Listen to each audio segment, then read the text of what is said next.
New at 5, you might call it the subprime Super Bowl ticket crisis. The practice known as short selling left hundreds of fans who thought they had tickets out in the cold at last year's Super Bowl. Well, Denver 7's Jennifer Kovaleski talked to the major second-party ticket sites. And Jen, what are they doing to make sure this doesn't happen in Santa Clara? And last year's meltdown left fans disappointed, put brokers out of business, and even prompted lawsuits. So this year, sites like StubHub and SeatGeek have put in new policies in place that they believe will prevent it from happening again in Santa Clara.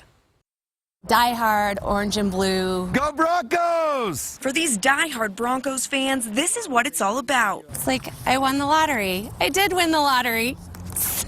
They won the season ticket holder lottery.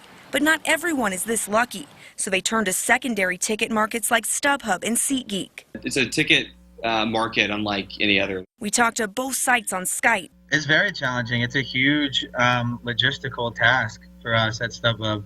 Last year, those logistical challenges turned into a nightmare, leaving a lot of fans without tickets in Arizona. StubHub had to pay more than $5 million to make sure fans had the tickets they were promised. Other brokers only offered refunds. There are many companies, many ticket brokers that went out of business after last year. It's a practice known as short selling. Brokers sell tickets they don't have a few weeks before the game, with plans to buy them closer to the game at a lower price. Last year, prices didn't fall, so there was no room to make a profit. I think that we've really done everything in our power to beef up the standards. Now both are only allowing tickets that include the zones and actual seat locations. StubHub is also requiring sellers to physically drop off hard copy tickets in Santa Clara by Tuesday. Any seller is going to be scrutinized much harder this year. We don't want to have to be spending that money every year to fulfill orders. But fans still need to be careful with other sellers. If there's a deal that looks too good to be true, it probably is.